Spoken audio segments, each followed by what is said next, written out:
Salut à tous, j'espère que vous allez bien, que vous passez de très belles lectures. Pour ma part, je suis comme toujours bien évidemment encore une fois très heureuse de vous retrouver aujourd'hui sur la chaîne Booktube pour une nouvelle vidéo. Et comme vous l'aurez sûrement vu au titre, aujourd'hui on se retrouve en cette première vidéo de l'année 2019 pour la vidéo un petit peu traditionnelle, c'est-à-dire que pour clôturer l'année passée et commencer l'écriture de la nouvelle année, je vais vous parler des 10 livres qui ont marqué mon année 2018. Mais bien sûr, avant de rentrer dans le vif du sujet, avant de vous parler de ces 10 lectures qu'il a été très dur de choisir, je tenais à vous souhaiter une excellente année 2019, une bonne santé pour vous, pour vos proches, plein de bonnes choses, plein de réalisations, de concrétisation de vos rêves, de vos projets et plein de belles découvertes livresques aussi au passage. L'année 2018, ça a été plein de belles lectures, ça a été plein de beaux échanges avec vous, que ce soit sur Instagram, que ce soit en message privé, que ce soit ici sur la chaîne YouTube. Donc je tenais aussi à vous dire un énorme merci pour cette année 2018 passée et puis on se retrouve maintenant en 2019 pour parler encore une fois lecture, littérature sur Instagram, sur la chaîne. On commence donc sans plus tarder avec le 10e livre. Je vous disais, ça a été vraiment super dur de choisir ces livres parce que bien sûr il y a eu beaucoup de livres qui ont marqué mon année 2018 et puis j'avais envie de rester dans un chiffre 10, voilà, quelque chose d'assez carré, un chiffre assez raisonnable aussi pour éviter que cette vidéo ne soit trop longue et j'ai essayé de faire un classement en fait du 10e au premier, le premier étant le coup de cœur absolu, le livre qui aura le plus marqué l'année passée, mais dire que le classement marche du 10e au 3e parce que pour les 3 premiers j'ai pas du tout réussi à les départager, c'était super dur. Donc on va dire que les 3 premiers étaient un petit peu à égalité. Et petite nouveauté aussi pour la vidéo de cette année, j'ai choisi d'inclure quelques petites citations des livres dont je vous parle. Parce que bien sûr je vais pas m'étendre sur le synopsis, sur le pourquoi du comment. J'ai beaucoup aimé ce livre, j'ai essayé de faire ça de manière assez succincte, assez rapide. Déjà comme je le disais, pour éviter de vous faire une vidéo de 30 minutes. Et puis c'est des livres dont j'ai déjà parlé pour la plupart encore et encore sur la chaîne. Je voudrais éviter de faire redondant, éviter de faire redite. Mais j'ai pris l'habitude de noter les petits passages qui me touchent, qui me parlent, que je trouve vraiment très beaux. Et voilà, quand j'en ai, j'avais envie d'inclure quelques-unes de ces citations pour donner un petit plus, parce que je suis pas de résumé forcément, je suis pas de synopsis, donc c'était l'occasion. Bref, on referme tout de suite cette parenthèse et on part tout de suite dans le vif du sujet avec le livre qui se trouve en 10e position de ce classement. Il y a quand même pas mal de jeunesse et on commence avec un livre jeunesse, aventure, roman initiatique un petit peu puisqu'il s'agit du livre La Princietta et le Capitaine de Anne-Laure Bondou paru aux éditions Hachette Jeunesse. Anne-Laure Bondou, c'est une autrice que j'avais découverte avec son livre Tant que nous sommes vivants, que j'avais beaucoup aimé. J'avais surtout beaucoup aimé la plume de cette autrice pleine de poésie, pleine de délicatesse. Cet aspect dans ses romans un petit peu conte initiatique, j'avais entendu beaucoup de bons avis sur La Princietta et le Capitaine, donc je me l'étais gardé pour les bons jours et je suis partie à sa découverte sans trop en savoir, si ce n'est que j'allais retrouver la plume d'Anne-Laure Bondou et ça, franchement, ça me suffisait. La magie a encore une fois opéré, c'était un véritable voyage, c'est parfait pour l'été, on a la mer, on a l'océan, on a des personnages attachants et encore une fois, on a cet aspect un petit peu initiatique des personnages qui vont aller à la quête d'eux-mêmes et c'est beau, ça transporte, c'est bien écrit, c'est bien fait, c'est magique. C'est génial, c'est Anne-Laure Bondou et je pense que Anne-Laure Bondou va rapidement rentrer dans la liste de ces auteurs dont j'ai envie de lire tous les livres et c'est une autrice que je ne peux vous inviter bien évidemment que chaudement à découvrir, ne serait-ce que pour sa plume, c'est juste un régal. On passe maintenant au livre qui se trouve en 9e position de ce classement dans un genre complètement différent puisqu'il s'agit d'un livre que j'arriverai même pas à catégoriser en fait. C'est le livre Marina de Carlos Ruiz Zafón paru aux éditions Robert Laffont. Un livre à l'atmosphère un petit peu brumeuse, sombre, mystérieuse avec des choses un petit peu paranormales. On est entre le rêve et le cauchemar par moments, je ne sais pas trop. C'est Carlos Ruiz Zafón, c'est l'atmosphère propre à cet auteur que j'avais déjà beaucoup aimé et même adoré avec les 2 premiers tomes du Cimetière des livres oubliés que j'ai lu il y a maintenant mais des années, je pense ça fait 7-8 ans peut-être, mais voilà, j'avais été complètement charmée par sa plume. Encore une fois, une plume pleine de poésie, pleine de délicatesse, mais c'est surtout l'ambiance que je retiens des livres de Carlos Ruiz Zafón. Je peux pas vous la décrire, pour ça il y a qu'une solution je pense, c'est de partir à la découverte d'un de ses livres. C'est vraiment quelque chose de très particulier, très brumeux. On retrouve peut-être un petit peu cet aspect initiatique, personnages qui vont à la quête d'eux-mêmes, mais c'est des lectures qui m'ont toujours beaucoup touchée et celui-ci n'a encore une fois pas dérogé à la règle En plus de ça, il est très court, ça s'est lu très rapidement, mais ça laisse une sensation un petit peu indélébile. Je prends un livre de Carlos Ruiz Zafón, je sais qu'en refermant la dernière page, je vais pas rester insensible et c'est un livre qui va me trotter encore et encore dans la tête pendant un petit moment. Ça faisait quelques années, comme je vous disais, que je n'avais pas ouvert l'un de ces livres et j'ai été très contente cette année de m'y remettre. Et puis pareil, j'aimerais bien découvrir d'autres livres de cet auteur. Et pour le coup, là j'ai quelques petites citations de Marina, donc je vous en lis tout de suite quelques-unes. Je pense que je vais vous en lire que 2, mais j'ai tellement aimé ce livre que j'en ai 5. C'est un bon petit nombre quand même. Le temps fait du corps ce que la bêtise fait de l'âme, dit-il en se désignant lui-même. Il le pourrit. Que voulez-vous de moi? Inutile de vous excuser, c'est l'ardeur de la jeunesse. Vous n'imaginez pas comme je vous envie. La jeunesse est une maîtresse capricieuse. Nous sommes incapables de la comprendre et de l'apprécier jusqu'au jour où elle part avec un autre pour ne jamais revenir. Un bon ami m'a dit un jour que les problèmes sont comme les cafards. Il avait pris le ton faussement enjoué qu'il employait quand il voulait parler sérieusement.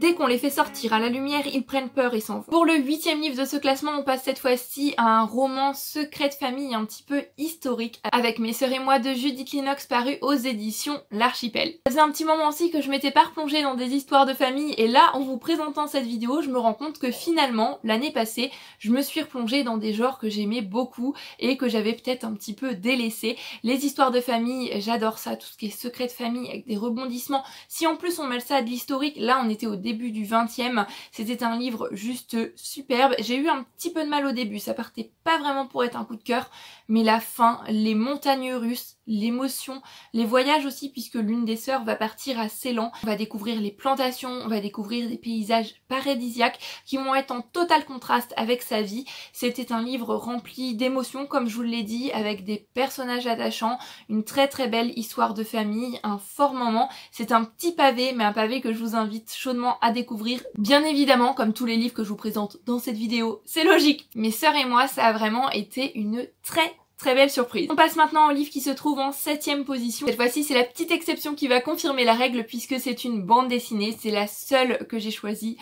pour ce top-ci. C'est vrai que cette année 2018, j'ai lu pas mal de bandes dessinées, pas mal d'albums aussi, pas mal de mangas, et j'en suis plutôt contente. Mais la bande dessinée qui va se démarquer, ça va être Chaussettes de Loïc Clément et Anne Montel, paru aux éditions Delcourt.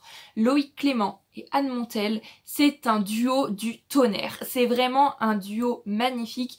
J'avais déjà lu Les Jours Sucrés, il me semble que c'est eux aussi qui ont fait Le Temps des Mitaines si je ne me trompe pas. Je vous invite à découvrir toutes ces bandes dessinées. De toute manière, je pense que personnellement, tout ce qu'a fait ce duo, je me plongerai dedans les yeux fermés en ayant une confiance absolue, que ce soit autant pour les dessins qui sont souvent dans des couleurs très douces, des couleurs très pastel, que les textes qui sont des histoires pleines d'émotions, pleines de sentiments, pleines de forts et importants messages, pleines de réflexions aussi. C'est vraiment de véritables petits bijoux et Chaussettes n'a pas dérogé à la règle. On va y parler notamment du deuil. C'est abordé avec beaucoup de finesse, beaucoup de délicatesse. Comme je disais, en plus de ça, porté par des illustrations qui sont juste superbes. Bref, c'était un immense coup de cœur, un livre qui à la fin a su me faire monter la petite larme à l'œil et je pense que pour l'instant c'est mon livre préféré de ce duo. On revient maintenant à du roman jeunesse et on revient cette fois-ci à de l'historique avec le 6e livre de ce classement qui est La vie au bout des doigts de Oriane Charpentier, paru aux éditions Gallimard dans leur collection Scripto. On est sur un roman jeunesse qui parle de la Première Guerre mondiale. Donc si vous me suivez depuis un petit moment sur la chaîne, vous savez sûrement que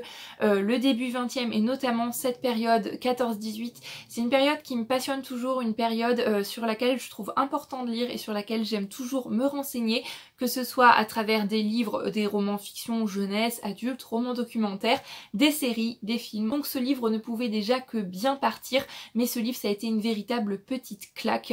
On est vraiment immergé dans ce début 20e, immergé ensuite dans la Première Guerre mondiale.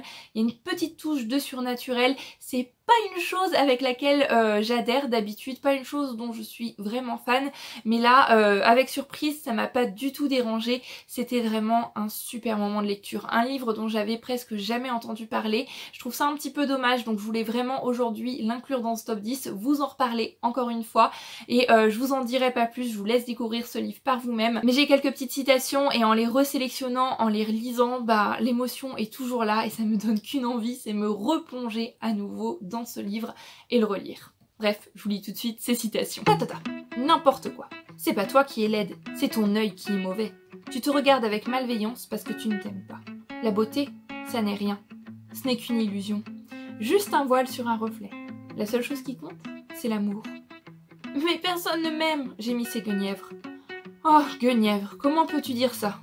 Et d'ailleurs, c'est pas être aimé qui rend beau, c'est aimer. Je rêve d'un monde où l'on reconnaîtra l'humanité comme un seul tout, unique et précieux, et dont chacun des membres pourra, lui aussi, être considéré comme unique et précieux. Je rêve d'un monde où nous serions tous vus comme ce que nous sommes en vérité, des êtres humains. Faut pas avoir peur. Parfois les gens disent de drôles de choses, mais c'est l'époque qui veut ça. Parce que Seigneur, c'est une drôle d'époque que nous vivons là. On est heureux et on a oublié qu'on l'était. Ça y est, on est déjà au milieu de ce classement, on arrive donc au 5e livre et on reste dans le même esprit puisqu'on est encore une fois sur un roman jeunesse. Un roman à l'aspect un petit peu documentaire puisque c'est un livre vraiment très bien fait avec des cartes, avec des photographies et ce livre c'est La Fée de Verdun de Philippe Nesman paru aux éditions Flammarion. Quand je vous disais il y a 5 minutes que la Première Guerre mondiale c'était l'une de mes périodes de prédilection, bah encore une fois on est sur un livre qui va nous parler de la Première Guerre mondiale. On commence l'histoire un petit peu avant la Première Guerre mondiale, en bref on suit toute l'histoire de Nelly Martil qui est une grande cantatrice de la Belle Époque. C'est pas un personnage fictif, c'est une personne qui a réellement existé et on suit notre narrateur qui est un jeune homme de notre époque d'aujourd'hui qui va pour sa grand-mère qui a croisé un jour par un hasard complet le personnage de Nelly Martil, retracer toute son histoire, faire toute une enquête et on suit cette enquête à ses côtés, sa découverte, les personnes qu'il va rencontrer, les archives, les photographies, c'est juste passionnant. C'est super bien fait, c'est immersif et ça m'a permis de découvrir une femme courageuse, une femme incroyable dont je n'avais jamais entendu parler et ça fait toujours plaisir, ça fait du bien, c'est important. C'est aussi un merveilleux livre je trouve pour le devoir de mémoire, en bref un petit coup de cœur pour ce livre qui est pas très épais mais qui m'a procuré vraiment beaucoup d'émotions encore une fois et je tenais à vous lire une citation de ce livre qui n'a pas vraiment de rapport avec la Première Guerre mondiale, avec l'histoire de Nelly Martil, mais le narrateur nous parle de la frénésie, de la sensation qu'il ressent en fait en faisant ses recherches pour en apprendre plus sur cette grande cantatrice, cette sensation qu'il apparente un petit peu à celle qu'il ressent lorsqu'il lit un livre.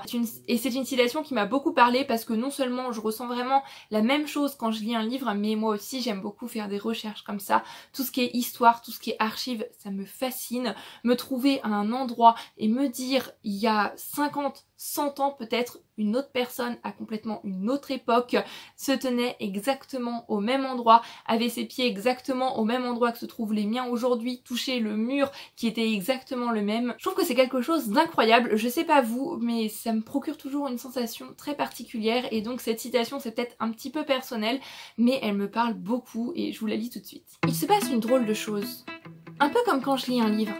Quand je lis un roman, les mots sur la page se transforment en images dans ma tête. Les personnages deviennent réels, vivent, bougent, parlent. Je vois des forêts et des villes, je sens l'odeur de ruelles obscures. J'entends le bruit du vent dans les feuillages, je ressens le picotement froid de la neige. Je combats avec les chevaliers et vibre avec les amoureux. C'est la magie des livres. Ça y est, ça se resserre maintenant, on arrive au livre qui se trouve en 4e position et je pense que c'est à partir de ce moment-là qu'on arrive dans un ordre plus du tout de préférence, un ordre où j'essayais de caser un petit peu tout au mieux et le livre qui se trouve en 4e position, c'est un livre que j'ai découvert il y a pas longtemps, je l'ai découvert pendant les Bookmas et j'en ai beaucoup parlé pendant les Bookmas. Je vous ai d'ailleurs aussi beaucoup partagé de citations parce que ce livre, j'ai eu l'impression qu'à chaque page il y avait une citation qui me touchait, une citation qui me parlait pour une raison ou une autre, une citation que je trouvais émouvante, une citation que je trouvais vraiment très vraie. Bref. Trêve de suspense, ce livre c'est L'été des pas perdus de Rachel Osfater paru aux éditions Flammarion. On est sur un tout petit livre jeunesse et on va traiter de la maladie d'Alzheimer avec une petite fille qui va partir dans un voyage avec son père qui est en train petit à petit de perdre la mémoire, des personnages terriblement attachants. On va revenir un petit peu sur la vie du grand-père et notamment sa vie pendant la Seconde Guerre mondiale alors qu'il était encore enfant. C'est un livre riche en émotions, riche en poésie et riche en beaux passages, une relation grand-père petite fille qui m'a énormément émue, qui m'a énormément touchée et j'avoue que j'ai eu les larmes aux yeux à plusieurs moments aussi pendant cette lecture et la fin juste waouh. C'est un petit livre que j'ai pris à la médiathèque, j'en avais jamais entendu parler, le synopsis me tentait, je me suis dit eh bien on tente, pourquoi pas, et je suis tombée sur un petit bijou en fait et c'est aussi pour ça que j'aime la médiathèque. Je l'ai déjà dit plusieurs fois mais voilà, je trouve ça toujours magique de se plonger dans un livre dont on n'a jamais entendu parler, on sait pas sur quoi on va tomber et là la magie opère, j'ai envie de dire, et ça a complètement été le cas avec ce livre. Donc un sujet important, la maladie d'Alzheimer, dont il faut parler, un sujet fort, un sujet très très bien traité, et encore une fois, bien évidemment je vous disais que j'avais envie de noter des citations à chacune des pages, donc j'en ai quelques-unes à vous partager aujourd'hui. Comme je me fous de ce qu'il fait en ce mois de juillet que je devais passer avec mon père et que je passe avec le sien, mon grand-père qui se perd. Tout un mois passé dans son passé, à tenter de boucher les trous de sa mémoire passoire. Retenir les souvenirs qui lui coulent sur les joues, empêcher les noms de s'envoler, les mots de l'abandonner, toute sa vie de fuir et s'enfuir, à lui rappeler qui il est, à le rappeler à maintenant. Ses yeux sont devenus vagues, comme s'il avait tiré le rideau. Qui est derrière? Grégoire ou grand-père? Le petit père ou le grand? Je ne sais pas. Mais qu'est-ce que ça peut faire? Au fond, c'est le même! 80 ou 10 ans, c'est pareil. On reste toujours l'enfant qu'on a été. Ça y est, on est au moment du petit podium de cette année 2018 et on commence donc avec le livre qui se trouve sur la 3e marche, mais comme je vous disais, il pourrait tout aussi bien être sur la 2e ou la 1re. Et ce livre, c'est Le Château de ma mère de Marcel Pagnol, que j'ai lu dans cette sublime édition de chez France Loisirs. L'année dernière, j'avais découvert la première partie de ce livre qui était La gloire de mon père, donc le premier tome de la saga des souvenirs de Marcel Pagnol, qui d'ailleurs faisait aussi partie de mon top 10 de l'année 2017 du coup, et sans surprise, on retrouve encore Pagnol avec la 2e partie que j'ai lue, donc Le Château de ma mère, pour ce top 10 de l'année 2018. Est-ce que ça va devenir un rituel? Je ne sais pas. Est-ce que je vais continuer à lire d'autres livres de Marcel Pagnol? Sûr et certain, je suis juste tombée éperdument amoureuse de Pagnol, de son style, de sa plume. Pagnol, c'est une expérience, c'est un voyage. C'est Les Cigales, c'est un livre qui sent bon la Provence, c'est un livre qui chante, je vole tout de suite. C'est une évasion, c'est un voyage dans le temps aussi, notamment dans ses souvenirs. Et ce 2e tome, notamment les dernières pages, m'a énormément émue. Encore une fois, c'était un très bon moment. On a des petites touches d'humour, mais on a aussi beaucoup d'émotions, beaucoup de délicatesse et on ressent beaucoup d'amour pour sa famille, pour ses proches, à travers les mots. En bref, c'est Pagnol, tout simplement, et il était presque quasiment obligatoire que ce livre se trouve dans mon top 10. D'ailleurs, quand j'ai commencé à établir le top 10, je me suis pas posé la question. La seule question allait être de savoir à quelle place j'allais le mettre, mais c'était sûr et certain, il fallait qu'il soit dans ce top 10. Et bien sûr, j'ai quelques citations à vous partager également. Dur d'en choisir parce qu'il y en a tellement qui sont belles, il y en a tellement qui sont bien. Je vais vous lire simplement celles que j'ai prises au début du livre parce que bien sûr, les dernières sont peut-être un petit peu spoilantes. Et je voudrais faire rapidement une petite parenthèse avant de vous lire les citations sur ce livre, Le Château de ma mère. J'ai regardé hier ou avant-hier, je sais plus trop, c'était le 1er janvier, l'adaptation du Château de ma mère, qui est faite avec les mêmes acteurs que pour l'adaptation de La gloire de mon père, qui est une adaptation que j'avais beaucoup aimée. Et je sais pas pourquoi, je retardais toujours le moment de regarder celle du Château de ma mère, et ça y est, je m'y suis mise, je l'ai regardée, et je peux que vous la conseiller. C'est ultra fidèle au livre, et à la fin du film, ils reprennent même mot pour mot ceux du livre. C'était magique, c'était replongé dans cette histoire, l'émotion était encore là, les acteurs, les décors, les costumes, tout est parfait, tout est génial. Donc au passage, je voulais aussi vous recommander l'adaptation chaudement, vivement, parce que c'était juste top. Mais il restait cependant quelques traces chasseresses de l'oncle Jules. Il déclara qu'il viendrait chaque matin sur sa bicyclette pour tirer les grives et qu'il descendrait avant la nuit. Il le dit assez gaillardement. Mais je vis bien qu'il le préférait rester avec nous. Alors pour la première fois, je compris que les grandes personnes ne font jamais ce qui leur plaît. Et qu'elles sont bêtes. Le temps passe et il fait tourner la roue de la vie comme l'eau celle des moulins. Pour le 2e livre de ce classement, encore une fois, c'est un livre que j'ai découvert il y a peu de temps puisqu'il s'agit du livre Le Magasin Jaune de Marc Trévidic paru aux éditions J.C. Lattès. C'était aussi pendant les Bookmas, je crois. Et ce livre, c'est aussi une belle surprise de la médiathèque, prise un petit peu au hasard comme ça sur les rayonnages sans jamais en avoir entendu parler. C'est un livre juste tellement beau, tellement fort, c'est aussi toute une ambiance puisque l'histoire va se passer en grande partie pendant la 2e guerre mondiale. On commence l'histoire un petit peu avant avec un couple qui va reprendre un magasin de jouets et c'est vraiment toute la symbolique, toute l'innocence de l'enfance, le monde des jouets et le monde des jouets qui va se retrouver confronté, qui va se retrouver au cœur d'un monde abominable, d'un monde horrible, l'horreur de la barbarie, c'est-à-dire celui de la guerre. Et on va avoir peut-être une certaine confrontation entre ces deux mondes. D'un côté, on a plein de nostalgie, en même temps, on va avoir un petit peu d'humour, on va avoir des personnages juste, encore une fois, mais terriblement attachants. La fin et certains passages sont peut-être un petit peu prévisibles, mais il n'empêche que l'ambiance, l'atmosphère, c'était juste génial, j'avais jamais rien lu comme ça. En plus, tout ce qui est nostalgie, tout ce qui est jeux, jouets, monde de l'enfance, les jouets anciens, les jouets en bois, c'est une chose qui me parle beaucoup, c'est une chose qui me touche toujours. Et d'ailleurs, j'en parlais pendant les Bookmas, il me semble, pendant un semestre à la fac, j'ai pris un cours sur l'histoire du jeu et du jouet. Je trouvais ça passionnant, je trouvais ça super intéressant et j'ai appris encore quelques petites choses avec ce livre. J'ai aussi lu des choses que j'avais déjà appris en cours et donc on voit que l'auteur Marc Trévidic a fait beaucoup de recherches pour écrire son livre et ça c'est toujours top, ça fait toujours plaisir. Donc en plus de passer un bon moment de lecture avec des émotions, avec des recherches historiques, c'est toujours sympa d'apprendre des petites choses comme ça. En plus on va aussi parler de l'évolution du jeu, on va notamment parler des premières pêches au canard, pêche à la ligne, etc. Et encore une fois c'est un livre dont j'avais jamais entendu parler, je trouve ça un petit peu dommage. Il est sorti il y a pas très longtemps, 2016-2017, mais il y a pas plus de 2 ans je crois. D'ailleurs, on y est enfin, on arrive au premier livre de cette vidéo. Et je pense que ça va être sans surprise parce que je vous ai sûrement bassiné, que ce soit ici ou sur Instagram, avec ce livre encore et encore. Et c'est encore une fois un roman jeunesse, un roman... C'est romancé mais c'est un petit peu biographique quand même puisqu'on va y parler de la vie du grand danseur Rudolf Nureyev. Et ce livre c'est Le choix de Rudy de Françoise Dargent, paru aux éditions Hachette. J'aime beaucoup l'univers, j'aime beaucoup le milieu de la danse. Je ne connaissais absolument pas Rudolf Nureyev. Je m'étais jamais vraiment penchée sur les danseurs classiques. J'ai découvert un homme au courage, à la force juste admirable. J'ai découvert une histoire très émouvante, très poignante. C'est un homme qui a eu une vie loin d'être simple et après ça je suis allée voir un petit peu quelques documentaires, je suis allée voir notamment des vidéos sur YouTube de Rudolf Nureyev en train de danser et c'est un homme en plus de ça qui avait un talent juste dingue, un talent juste mais immense. Et en bref, ce livre c'était vraiment pour moi la porte d'entrée. C'est un livre qui m'a donné envie d'en apprendre plus, non seulement sur le milieu de la danse classique, sur les grands danseurs, mais surtout sur Rudolf Nureyev, sur sa vie en général, et de lire peut-être des biographies moins romancées, peut-être moins jeunesse aussi, de vraies biographies. J'ai repéré plusieurs à la médiathèque, donc j'espère pendant cette année 2019 continuer ma découverte de Rudolf Nureyev, parce que je suis vraiment admirative de cet homme que j'aurais peut-être pas découvert encore une fois si j'étais pas tombée par hasard sur ce livre là. Et pour ça, pour toutes les émotions qu'il m'a fait ressentir, mais surtout pour, comme je disais, cette petite porte ouverte sur un grand personnage, sur cette envie d'en savoir plus, d'en apprendre plus, ça c'est aussi toujours ce qui me fait plaisir avec les livres. Ben je devais le mettre en première position. Pour ça que je vous en reparle donc encore une énième fois sur la chaîne. Le choix de Rudy de Françoise Dargent, une petite pépite. Un livre magnifique. Que vous soyez intéressé ou non par le milieu de la danse, rien que pour la personne, pour son courage,